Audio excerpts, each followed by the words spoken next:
Hi students, आज एक topic हमें आपके साथ डिस्कस करना है क्योंकि कैटालिस्ट हमने आपको पढ़ाया है। इससे पहले एक टॉपिक दिया था कैटालिसिस।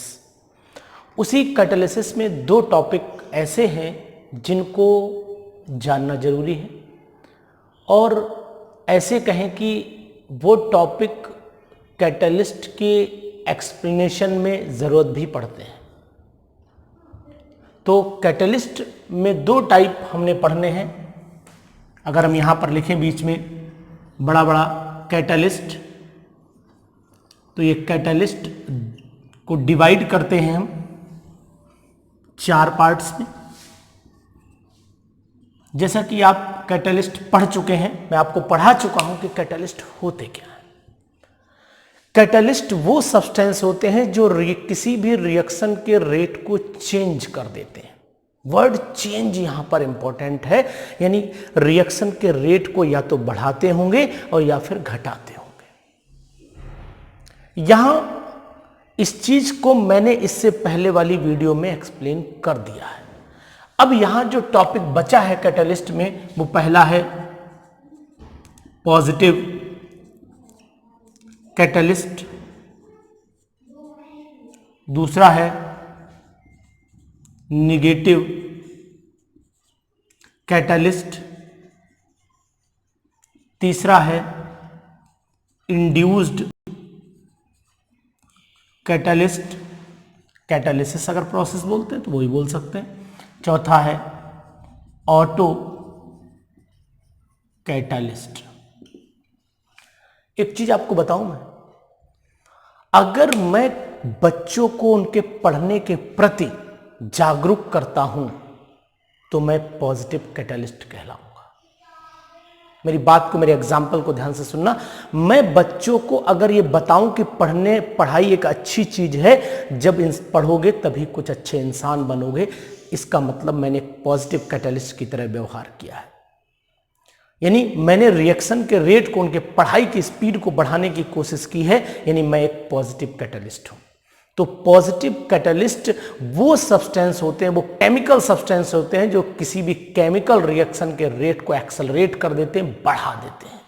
तो यहां पर अगर एग्जांपल ले लूं, N2+3H2 arrow iron catalyst, molybdenum पता है प्रमोटर है, 2NH3 ये आपका एक पॉजिटिव कैटालिस्ट का, यानी आयरन पॉजिटिव कैटालिस्ट की तरह बिहेव कर रहा है यहां पर। अब यहीं पर एक एग्जांपल ले लेता हूं, 2SO2+O2 प्लेटिनम कैटालिस्ट ले लूं, 2SO3 बना दूं, यानी ये यहां पर प्लेटिनम एक पॉजिटिव कैटालिस्ट की तरह बिहेव कर रहा है। तो बड़ा सिंपल सी बात है कि पॉजिटिव कैटालिस्ट वो होता है जो रिएक्शन के रेट को बढ़ा देता है। तो फिर नेगेटिव कैटालिस्ट क्या होता है? अगर कोई बच्चा मिल जाए रास्ते में और कोई भी इंसान जो बड़ा समस्या में हो, जो बहुत जिसे खुद अपने ऊपर भरोसा ना हो, वो उससे ये कह दे कि बेटा पढ़ाई का कोई रोल नहीं है दुनिया में, तो समझ लेना उसने उस बच्चे के लिए नेगेटिव कैटालिस्ट का काम कर दिया। यानी वो पढ़ना चाहता था लेकिन उस इंसान ने उसकी एक्टिविटी को, उसके पढ़ने की पावर को डाउन कर दिया, यानी वो नेगेटिव कैटालिस्ट बन गया उसके लिए। तो वह सब्सटेंस, वो केमिकल सब्सटेंस जो किसी भी केमिकल रिएक्शन के रेट को घटा देता है, वो कहलाता है नेगेटिव कैटालिस्ट। यानी कि नेगेटिव कैटालिस्ट में आपको बहुत बढ़िया एग्जांपल दूं मैं। जैसे आपने देखा होगा कि क्लोरोफॉर्म की बोतल जब रखी जाती है, क्वेश्चन भी है कि क्लोरोफॉर्म की बोतल में इथेनॉल क्यों मिलाया जाता है, why alcohol is added in the bottles of chloroform. यानी क्लोरोफॉर्म की बोतल में एल्कोहल मिलाने का कारण क्या है? तो क्लोरोफॉर्म अगर एयर के कांटेक्ट में आएगा, सनलाइट के कांटेक्ट में आएगा, तो क्या होगा? वो फॉस्जीन गैस बना लेता है जो एक जहरीली गैस होती है। अगर अल्कोहल मिला देंगे तो वो रिएक्शन होने से रोक लेगा, यानी फॉस्जीन नहीं बनने पाएगी, एक नॉन पॉइजनस केमिकल कंपाउंड बन जाएगा। तो यहां पर अल्कोहल एक नेगेटिव कैटालिस्ट की तरह काम करता है। यानी कि अगर हम नेगेटिव कैटालिस्ट की बात करें तो क्लोरोफॉर्म से जो फॉस्जीन बनता है, इसको रोकने के लिए जो अल्कोहल डाला जाता है, तो यहां पर अल्कोहल एक नेगेटिव कैटालिस्ट है, ये ना बनने पाए, यही काम करता है अल्कोहल। तो ये बात हुई हमारी नेगेटिव और पॉजिटिव कैटलिस्ट की। बड़ा सिंपल सी बात है, हम आपको प्रमोट करें मींस पॉजिटिव कैटलिस्ट, हम आपको डिमोट कर दें यानी कि कहलाएंगे नेगेटिव कैटलिस्ट। जो मेन टॉपिक इंड्यूस्ड कैटालिसिस का और ऑटो कैटालिसिस का है वही हमें यहां पर ज्यादा डिस्कस करना है। बहुत छोटा सा टॉपिक है इंड्यूस्ड एंड ऑटो कैटालिसिस। आपने देखा होगा इंड्यूस्ड उत्प्रेरित उत्प्रेरक का हिंदी में बोला जाता है, उत्प्रेरित उत्प्रेरक बोला जाता है। यानी कहने का मतलब है कि जो इंड्यूस्ड, बहुत ध्यान सुनना, ये टर्म बहुत कुछ इंडिकेट करता है। जैसे अगर पड़ोसी के बच्चे को देखकर मेरा बच्चा पढ़ने लगे, यानी उसे देख के मेरा बच्चा उत्प्रेरित हो गया है, तो वो कहलाएगा क्या? इंड्यूस्ड कैटलिस्ट कहलाएगा। यानी खरबूजे को देख करके खरबूजा रंग बदलने लगा है। बहुत सिंपल सी बात कहें आपसे, जैसे अगर सोडियम, मेरी बात को ध्यान से सुनना फिर मैं डेफिनेशन बताऊंगा आपको। अगर सोडियम आर्सेनाइड को हवा में जलाया जाए तो सोडियम आर्सेनाइड का ऑक्सीकरण यानी ऑक्सीडेशन नहीं होता है। लेकिन अगर सोडियम आर्सेनाइड और सोडियम सल्फाइड के मिक्सचर को जलाया जाए तो ऑक्सीकरण ऑक्सीडेशन हो जाता है। क्यों? क्योंकि जब सोडियम सल्फाइड जला तो उसने सोडियम आर्सेनाइड को भी ऑक्सीडाइज करने में सपोर्ट कर दिया। यानी कि जब एक रिएक्शन को कैटालाइज करने के लिए, एक्सेलरेट करने के लिए, बढ़ाने के लिए दूसरी रिएक्शन मदद करने लगे तो ऐसे को बोलते हैं कौन सी? Induced catalysis.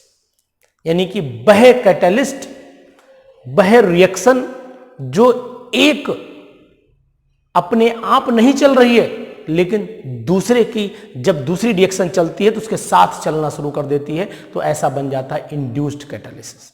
तो सिंपल सी बात हुई कि जब एक रिएक्शन का रेट दूसरी रिएक्शन की वजह से बढ़ जाता है तो कहलाता है इंड्यूस्ड कैटालिसिस। जैसे कि मैंने आपको एग्जांपल किया कि दूसरे को देख करके चल देना, वो आगे जा रहा है, मैं पीछे चल रहा हूं, मुझे अंदर आत्मा मेरी कह रही नहीं साहब मुझे भी इसके साथ चलना चाहिए, हम भी चल दिए इसके साथ, मतलब हमने अपने रिएक्शन के रेट को बढ़ा लिया। तो उस रिएक्शन को देख करके हमने अपनी रिएक्शन बढ़ाई, this is called induced catalysis.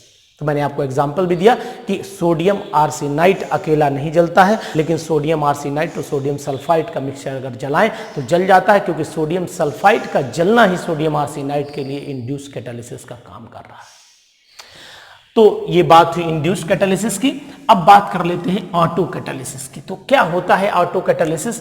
यानी कभी कभी क्या होता है कि ऑटो कैटालिस्ट, कभी कभी ये होता है कि आपने देखा होगा कि इंसान खुद अपने आप कैटालाइज हो जाता है। मान लीजिए 10th में उसने मेहनत नहीं की थी, बिना मेहनत किए ही उसके नंबर जो हैं थोड़े से ज्यादा आ गए, मान लेते हैं। तो बोला कि यार मैंने इतनी कम मेहनत की, मेरे इतने नंबर आ गए यार, अगर मैं थोड़ी और कर लेता तो कितने आ जाते।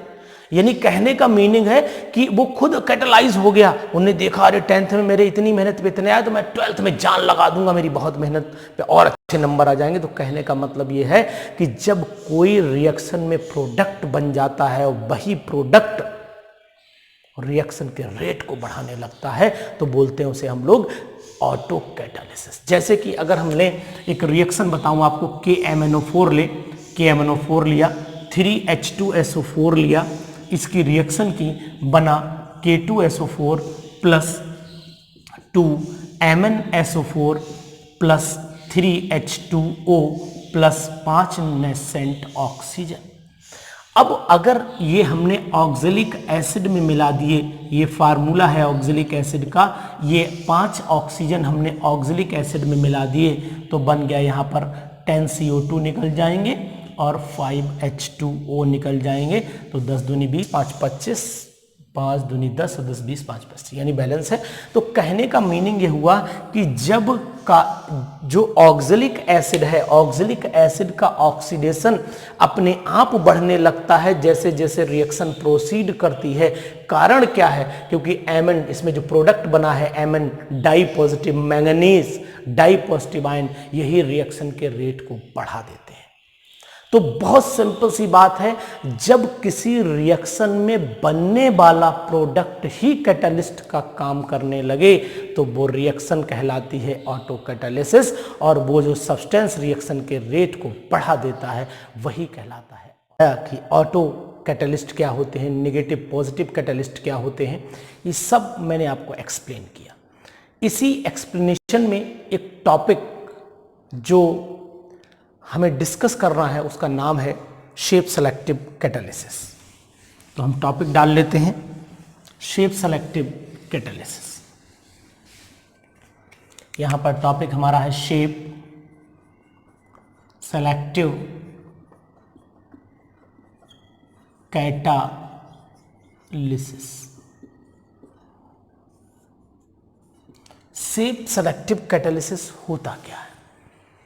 नाम जैसा कि इंडिकेट करता है कि बहुत कुछ बता रहा है। नाम की शेप और साइज पे जब रिएक्शन का रेट डिपेंड करने लगे, यानी कि वो कैटलिस्ट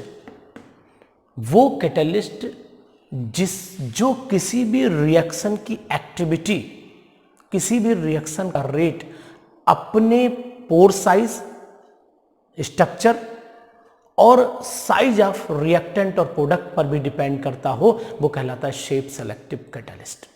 यानी कि अगर हम सिंपल सी लैंग्वेज में बात करें तो शेप सेलेक्टिव कैटालिस्ट वो कैटालिस्ट होते हैं जो किसी भी रिएक्शन के रेट को अपने रिएक्टेंट और प्रोडक्ट के शेप और साइज से डिसाइड कर देते हैं कि इनका रेट बढ़ाना है।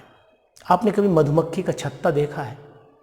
मधुमक्खी के छत्ते को देखिए तो उसके अंदर छोटी छोटी नलियां आपको दिखाई देंगी, पाइपलाइन दिखाई देगी। इसका मतलब है ये पाइपलाइन क्या है? इसके सरफेस एरिया को बढ़ा रही है। और जब भी किसी सरफेस एरिया को बढ़ा दिया जाता है तो वहां पर हमेशा रिएक्शन का रेट बढ़ जाता है। जैसे एक गिलास का पानी देर में इवोपरेट होगा, जबकि थाली में रखा हुआ पानी जल्दी इवोपरेट होगा, यानी सरफेस एरिया बढ़ाया तो रेट ऑफ इवेपोरेशन बढ़ा। तो यहां मैं ये कहना चाहता हूं कि शेप सेलेक्टिव कैटालिस्ट वो कैटालिस्ट होते हैं जो किसी भी रिएक्शन के रेट को अपने शेप और साइज, पोर स्ट्रक्चर से बढ़ा देते हैं, वही कहलाते हैं शेप सेलेक्टिव कैटालिस्ट। इसका बहुत अच्छा एग्जांपल है जियोलाइट। जियोलाइट कहलाता है, और ये जियोलाइट जो होता है इसको शॉर्टकट में ZSM5 के नाम से भी जाना जाता है। फुल फॉर्म अगर देखें तो जियोलाइट सीव मॉलिकुलर पोरोसिटी के नाम से जाना जाता है। जियोलाइट सीव मॉलिकुलर पोरोसिटी के नाम से ये जाना जाता है। तो अगर कभी एक नंबर में फुल फॉर्म आ जाए तो फुल फॉर्म लिख सकते हैं जियोलाइट सीव मॉलिकुलर पोरोसिटी। लेकिन ये होता क्या है? ये जियोलाइट एक हनी कॉम्ब लाइक स्ट्रक्चर होता है। शेप सेलेक्टिव कैटालिस्ट जो होता है एक हनी कॉम्ब लाइक स्ट्रक्चर होता है जो एल्यूमिनो सिलिकेट से मिलकर बनता है। एल्यूमिनो सिलिकेट से मिलकर बनता है। अब एल्यूमिनो सिलिकेट जो होता है ये इसमें होता क्या है कि एल्युमिनियम और सिलिकॉन का आपस में बॉन्ड बनकर के एक नेटवर्क, 3 डायमेंशनल नेटवर्क तैयार हो जाता है, और 3 डायमेंशन नेटवर्क में एक सीव लाइक स्ट्रक्चर बनते चले जाते हैं, यानी सरफेस एरिया बढ़ जाता है। और जब सरफेस एरिया बढ़ जाएगा तो रिएक्टिंग साइट बढ़ जाएंगी, और जब रिएक्टिंग साइट बढ़ेंगी तो रेट ऑफ रिएक्शन बढ़ जाएगा। तो जियोलाइट बहुत अच्छा एग्जाम्पल है। और कभी भी आपसे एक जनरल फार्मूला पूछ लिया जाए कि बताइए कि जियोलाइट का जनरल फार्मूला क्या है, तो जियोलाइट का जनरल फार्मूला आप लिखिएगा mx/n। m यहाँ पर मेटल है, n वैलेंसी है, ब्रैकेट में AlO2 का होल x, SiO2 का होल y, और यहाँ पर डॉट MH2O ले लीजिएगा। ये यहाँ पर मेटल हो सकता है, और नॉन मेटल हाइड्रोजन भी कंसीडर किया गया है कुछ जगह पर। अब क्वेश्चन ये अराइज होता है कि आखिरकार ये रेट को कैसे बढ़ाएगा। तो मैंने आपको बताया कि ये रेट को बड़ा आसानी से सरफेस एरिया बढ़ाने से बढ़ा देता है। अब क्वेश्चन तैयार हुआ कि आखिरकार सरफेस एरिया क्यों बढ़ा?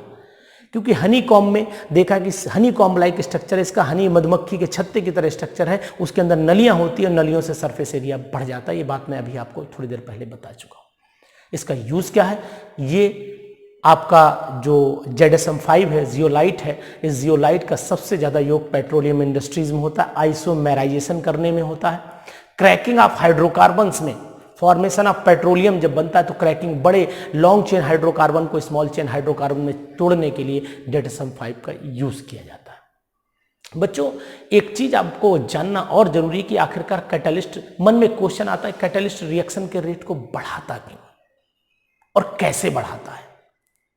तो मैं आपको ये बता दूं कि कोई भी चीज किसी भी रिएक्शन के रेट को बढ़ाती तो उसके पीछे कोई ना कोई कारण तो जरूर रहता है, यानी कि वो जो कैटालिस्ट होता है वो एक्टिवेशन एनर्जी को घटा देता है तो रिएक्शन का रेट बढ़ जाता है, और अगर एक्टिवेशन एनर्जी को बढ़ा देगा तो इसका मतलब है कि रेट डाउन पड़ जाएगा। तो जो पॉजिटिव कैटालिस्ट होते हैं वो एक्टिवेशन एनर्जी को घटा देते हैं। एक्टिवेशन एनर्जी अगर यहाँ तो यहाँ पर ले आएंगे तो पाथ। अब आपको एक सिंपल सी बात कहूँ कि मान लीजिए आपको इस पहाड़ पे चढ़ना है, इस पहाड़ पे चढ़ने के लिए हमें इतनी दूरी कवर करनी पड़ेगी, ये कहलाई हमारी एक्टिवेशन एनर्जी। यानी अगर हम इसे घटा दें तो यानी कि रेट, यानी ये आसानी से चढ़ जाएगा पहाड़। तो कहने का मीनिंग ये हुआ मेरा कि जब एक्टिवेशन एनर्जी को कैटालिस्ट क्या करता है, उस एक्टिवेशन एनर्जी को घटा देता है तो रिएक्शन का रेट बढ़ जाता है, और अगर वो नेगेटिव कैटालिस्ट है तो एक्टिवेशन एनर्जी को बढ़ा देगा, ऊंचाई और बढ़ा देगा तो रिएक्शन का रेट घट जाता है। तो अगर क्वेश्चन ये आता है कि क्यों, आखिरकार कैसे बढ़ाता और घटाता है कैटालिस्ट किसी भी रिएक्शन के रेट को, तो आपको याद रखना चाहिए किसी भी रिएक्शन के रेट को बढ़ाने घटाने के लिए जो रिस्पॉन्सिबल फैक्टर है, जो जिम्मेदार है फैक्टर है, वो हो जाता है एक्टिवेशन एनर्जी। तो एक्टिवेशन एनर्जी के कंसेप्ट को ध्यान रखते हुए आप इसका एक्सप्लेनेशन कर सकते हैं। तो मैंने आपको आज पढ़ाया negative catalyst, positive catalyst, induced catalyst, auto catalyst, और साथ में आपको एक्सप्लेन किया शेप सेलेक्टिव कैटालिसिस। इन सभी टॉपिक को ध्यान से पढ़िएगा, इनके रीजन को ध्यान से जानने की कोशिश करिएगा, और अपनी केमिस्ट्री को लगातार इंप्रूव करने के लिए मेरे साथ बने रहिएगा। Thank you, have a nice day.